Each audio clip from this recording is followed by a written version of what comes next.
What's up, tubers? Welcome back to the channel. Got another build video for you. Today we're working with the AMT 59 El Camino. That's a pretty cool kit. I've done an unboxing for it. I'll put a link in the description of that video. I bought it mostly for that Cadillac motor. That, I just, Cadillac fan, and it's got a Caddy engine. So that, and I've also got some pretty cool ideas for what I'm going to do with this kit. We'll talk about that in a minute here. Again, I'll put a link in the description of the unboxing, so we're not going to do that. Instead, let's pop the top, flip it, and get into it. It's an interesting box design. Let's get this stuff off here. Got stickers. Hey, stickers and ponies and MySpace.com. Anybody get the reference? And then here's the suitable for framing box art. Whatever, you can frame that right up there in the box. Like that's gonna go anywhere other than in a stack. So I haven't looked at the decals yet. I don't know. We'll see. We'll see what it has. But, we're not going to do an unboxing here. Like I said, I've already done one, and I'll put the link down below. Down here somewhere. Or is it down here? I don't know. You can find it through the internet thing.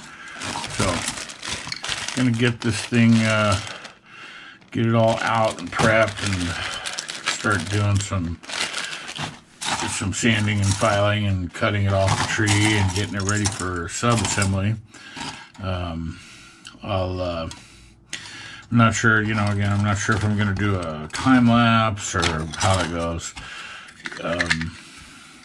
To me, it seems like the time-lapses kind of get sort of tedious, but we'll see. One of my thoughts and ideas for this kit was,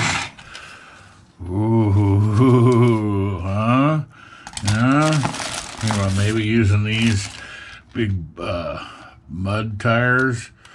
They're off the Hot Wheels 164s monster truck series, or the tires that came with, I don't know what it did with them. I'll find them. I just finished this build, and I've got these tires and wheels somewhere. We'll find them. And those are probably what I'm going to use, because it's just a better looking wheel and tire. Let's see if I can locate those real quick. Yep, there they are. That's my precise filing system. Bags, boxes of bags. These were leftovers from the build I just did. I'll put a picture up here of the deserter truck that I hacked and cut to make the eBay wrecker bed. Came pre-built, but it didn't fit anything without some major fabrication. So I figured, what better kit than the deserter, because that will leave me with these really cool wheels and tires. The wheels that it comes with, typical chromed wagon wheel style wheels, they're cool. But I noticed that these Foos wheels fit pretty nicely. I don't know, it gives a little bit of an extra look. These are just so common that I don't like doing common. I like different. So we'll see. We'll see if I get into those or not. A lot of times with builds like this, for me, it comes down to just laziness. How much energy I have, how much energy I want to devote to the build, and how hard will it be to make wheels and tires fit. In this case, oh my gosh, yes, it's almost like these leaf springs and axle one-piece thing. These are from the Revell kits. What did these come out of? The Big Game Country Hunter, whatever. It's the same kit as the snowplow, just the big game has a little bit bigger of a lift. Not much, but big enough so that, you know, you could put nice big tires on there. And they fit just beautifully. I mean, there will be zero fab involved. So literally just, you know, I might drill some holes so that those pegs go in the holes nice, but other than that, it's just glue them to the chassis. And it's going to look absolutely phenomenal. Nice big lifted El Camino thing. And the hood has the option of cutting it open. And I can put that big Cadillac motor in it with the big blower sticking out. Yeah, see, it's got two complete engines. Not just an engine block, but an engine with a tranny. So, which one I use will remain to be seen. Whichever one looks the most radical, you know? I mean, it's a big lifted four-wheel drive El Camino that stands to reason that a larger motor would be cool. I might even use one of these, which I just recently got from a Facey Tweet auction. I think I paid like $5 for two of them, or $5 a piece. I can't remember. But it's a big block, a blown big block. You can see the nice big header pipes, and I believe it's a Hemi too. Yeah, you can see the head, the valve cover design.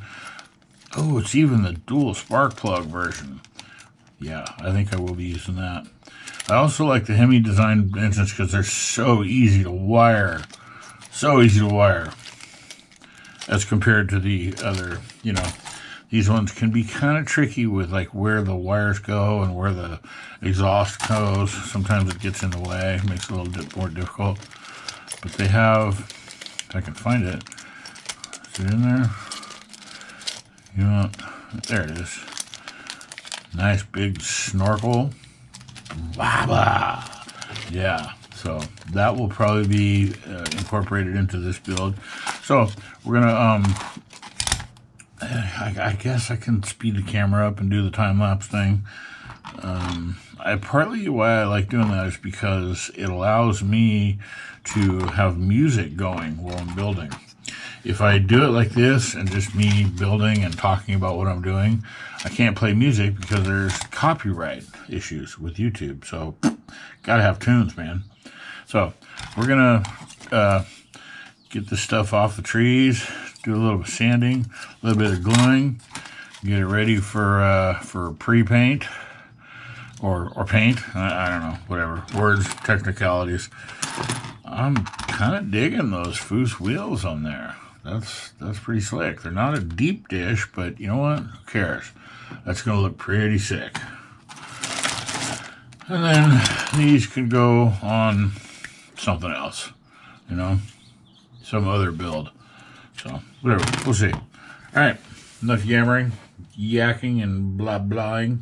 Let's speed up the cameras and get to work. Play, hobby, stuff, thing, words.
Okay, got everything off the tree into its respective piles. I found it's a little easier, a little more expedient to, as you're chopping stuff off the tree, instead of just making a big pile, put it into little piles for what it is. You know, that's engine, and we'll do suspension separate, and then interior, and you know, so on and so forth. As I was putting it together, I don't know if you saw, I had to crack open the big game donor, which I have plans for this too. It won't be wasted. This will I'll probably slam it. I'm gonna do. This will be low, and then rust the piss out of it. Either that, or make a crew cab. I have two of these, and you know, I thought maybe I'll chop the cab section off and extend it out and try my hand at that. Some cool fab stuff. You know, learn by doing. Practice makes better. So anyways, as I was digging through it, I realized that as I was getting the sway bars and the cool axle trusses and the shocks, I realized that, oh god, this kind of fit.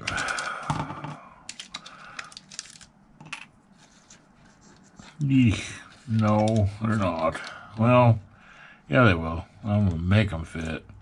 I'm gonna have to fabricate some kind of crossmember support for the transfer case, and for the, well, I guess the transmission's got a place. I don't know, maybe not. We'll see. And it won't be hard. You know, I can just take something and glue that to the frame itself, and then, you know, I don't know. We'll see how involved I get in that. But there you go. Everything's off the trees. Kind of like to do a little bit of sanding as I go when they come off, so that, you know, it's less prep to do when it comes time to glue them together to do sub-assembly, which is basically next. That's the next step, and I will have to, I'm looking forward to it, get into the AMT instruction manual sheet page booklet thing. Oh my gosh, just, come on guys. It's just garbage compared to, yeah, you know what, we've got one right here. Let's take a look at it while we're in commentary mode. I hate to say complain, because I'm not really complaining, I'm just pointing out observations that I've had. The Revels are just so much crisper, so much cleaner, so much nicer. And not just the kit, you know, the instructions pages. I mean, they do it in segments, whereas this is all in one page, you know. I mean, they do say, you know, start here, 1, 2, where's the 3, 3, 4, etc. Ad infinitum, I can't even say that word. But, you know, it's not, just look at the details. Look at the crisp, sharp, clean details versus caveman drawings. So, yeah, see, the big game has a built-in crossmember part of the frame that, you know, won't be hard if I have to take some flat sheet or some square sheet or something and make a crossmember bracing. But yet to digress, the least favorite part for me is to get into this deciphering caveman drawings. So we're gonna do that and start doing some sub-assembly.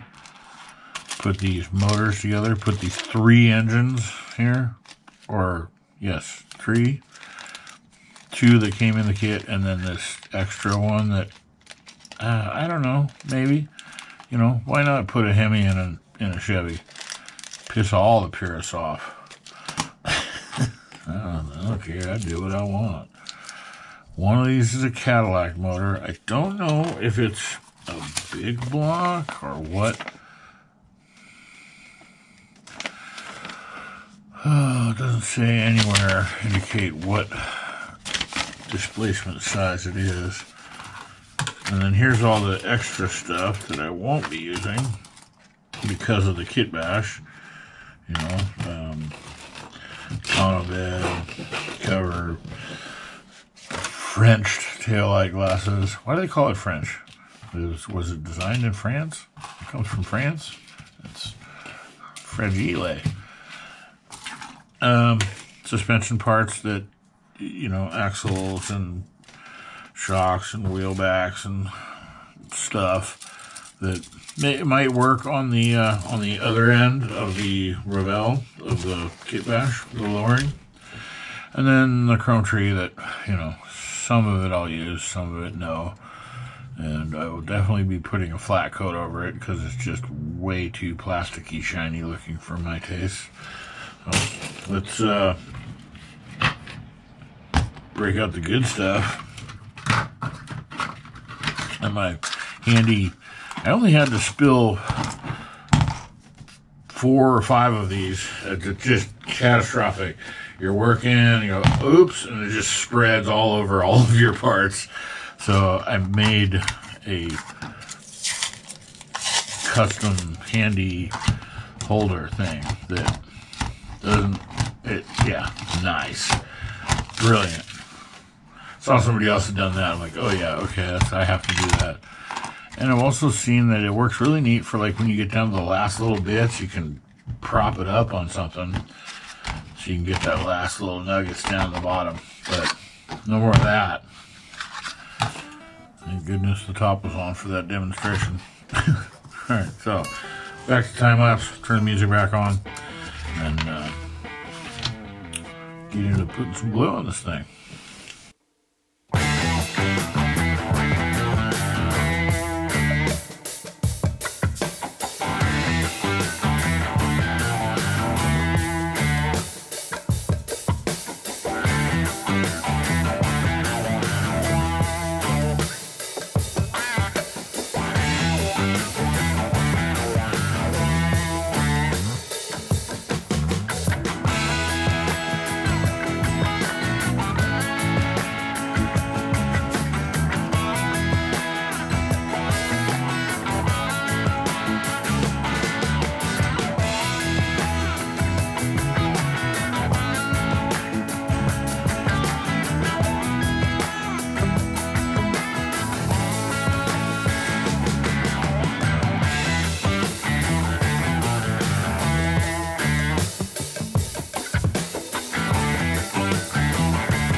Well, I was complaining earlier about the batteries dying, and they died halfway through that.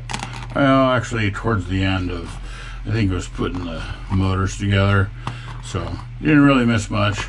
Basically got to trying to figure out where this one, how it all went together. This one did not come with instructions. It showed up like this. You know, here you go, have fun. Pretty cool. It's got 16 hole. There's 2 spark plugs per cylinder, and so I had to make 2 holes per cylinder, and then it's got 2 distributors, so I had to make again 16 tiny little holes, 8 in each one. Oh, why? Putting the wires in those spots back there. Yeah, well, whatever. I would rather do it like this, get it painted, and then worry about getting the wires in. I'll probably have to run them one at a time, as opposed to painting individual parts and then gluing it together. I find that's a real bear sometimes. Got a little separation going on there.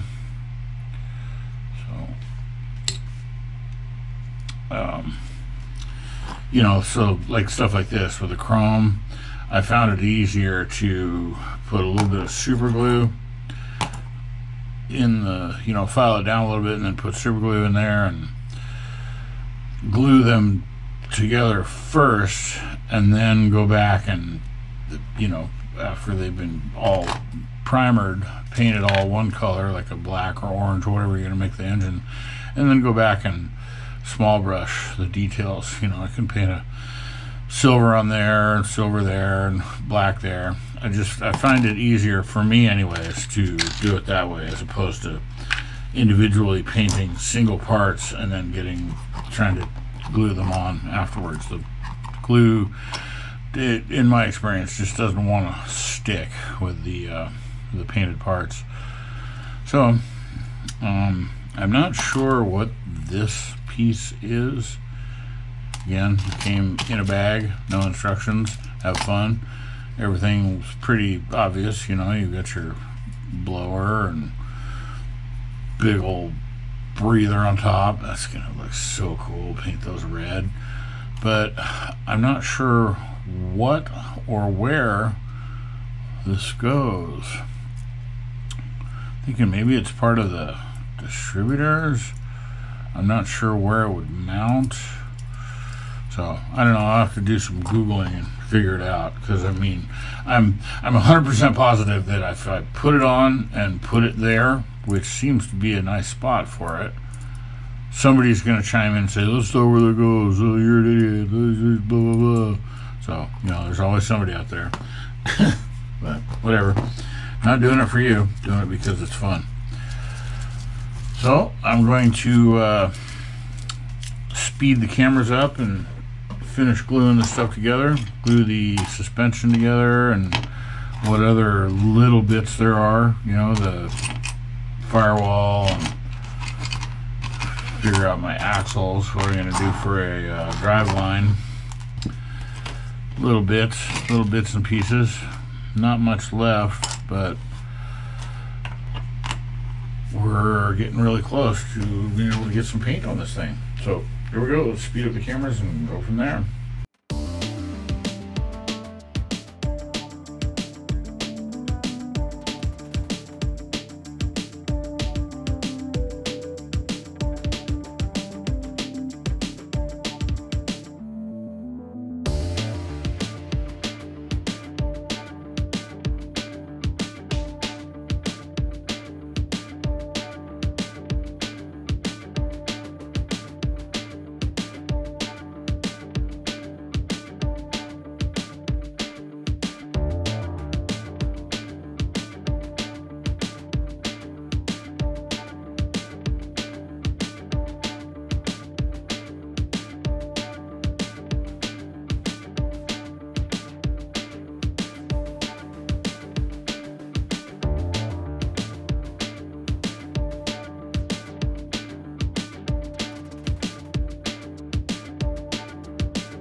Alrighty, progress. Got pretty much everything glued together. You saw me doing some hacking and chopping, and I love this scribing tool, the panel line scriber. I use it for cutting stuff all the time. Works great. Had to do a little heat treatment to get the triples to fit right.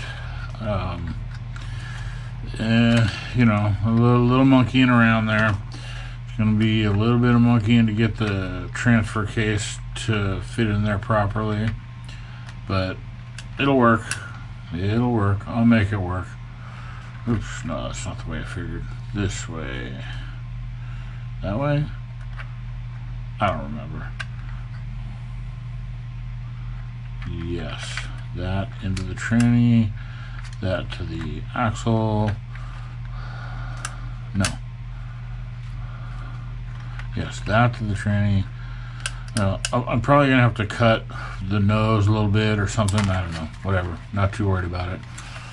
Mostly I just wanted to make sure that the hood would fit right and the motor wasn't all cockeyed. She wants to sit sideways, so I'm going to have to do a little bit of finessing to get it to sit just right. And it, you know, with my luck, it probably won't at the end. So, you know, whatever. We'll see how it goes. But I think all that's left now is do a little sand on the body and get it on the sticks and get to painting. So one more piece to glue in here. The super cool center console. It's got a bunch of gauges and stuff on it. I figured I'd probably paint that separate, and then I'd go through and detail those gauges up a little better, and then glue it in later, glue it in after the fact. So pretty much the only thing left to do now is to put a sand on the body, get it on the sticks, and get it into paint. Looks like I lost a drill bit. Had to use these quite a few times today. It's been for a kit that I said would take zero fabrication to make work. It took some fabrication to make work. You know, I mean, that's what you get when you're trying to make suspension that's not for a kit fit a kit. I think I did a pretty good job though. You know, looks pretty good. This stupid steering bar just, I mean, I must have broke that 7 times if I broke it 20. But I got all the sway bars, the axle truss, shocks, got 2 on each corner. Everything looks decent, you know. It'll look good once it's all painted up and you can flip it over and look at the back. So we'll do a little bit of sanding here and get this thing ready for paint. Of course that doesn't fit right. Yeah, it does. That's fine. Squirrel.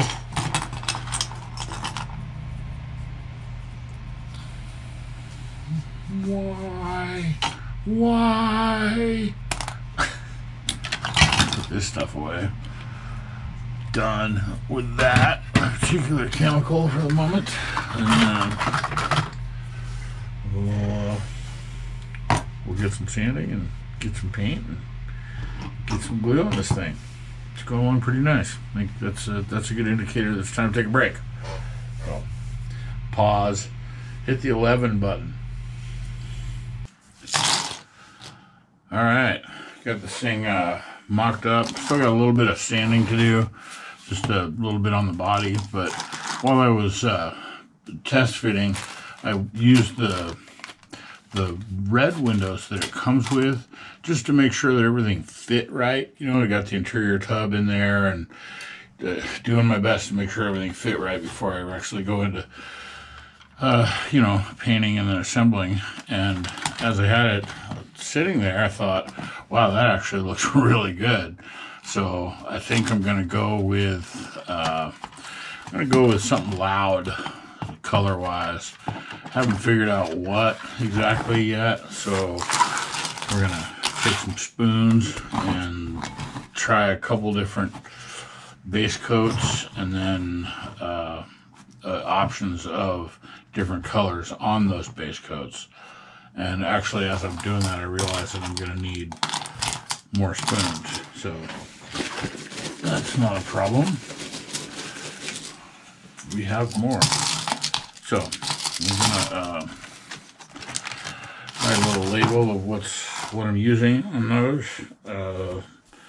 Shoot some test colors, let that dry while I'm doing a little bit of sanding, and then I'll go ahead and get everything attached to the trees and the clips, and get ready to take this thing to paint. So let's try some test colors.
Woohoo!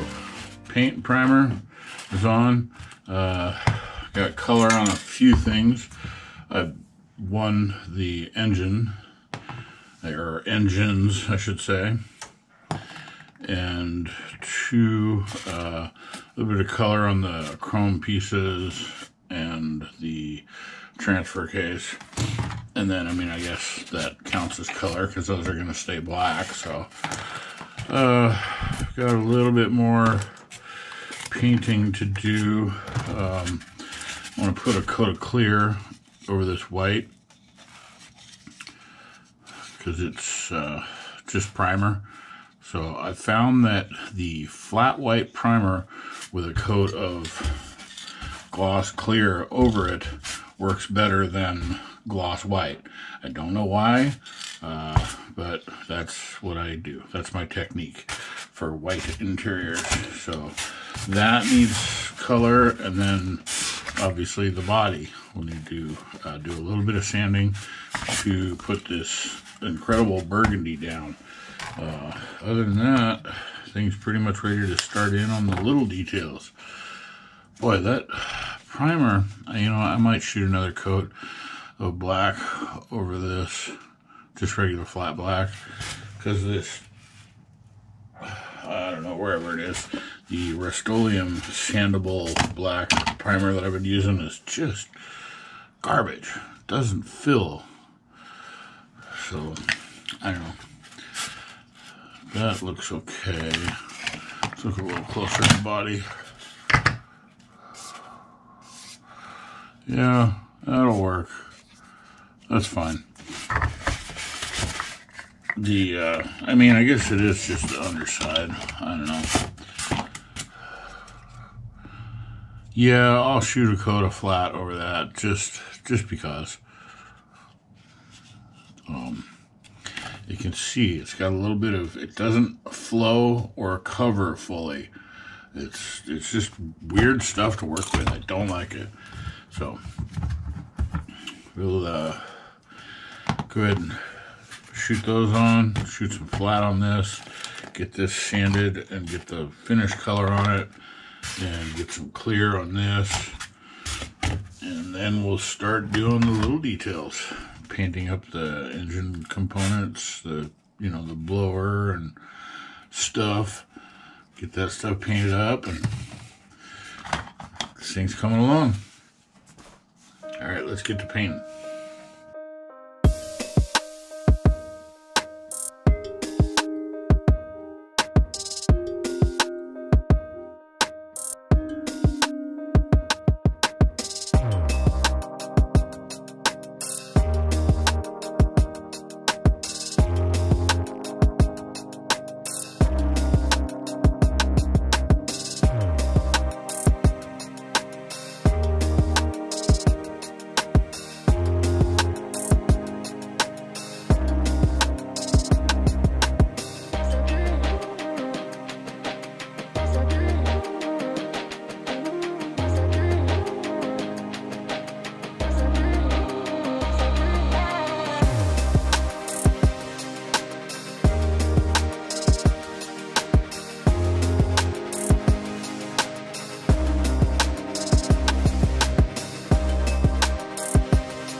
Alrighty, looks good. Yeah, that is gonna look sharp. It's a sharp chart, eh? So this is literally the hardest part for me, is leaving it alone to dry. Seriously, it's like it's a torture. I have to find something else to do to leave this alone to let it dry. So I'm going to do exactly that. I'm going to set it all aside and start looking at what the next project will be. I think I have an idea, but so we're gonna let this set, let it set up and dry. Come back and start putting the finishing details on it, and have a finished model. Tomorrow for sure. One eternity later.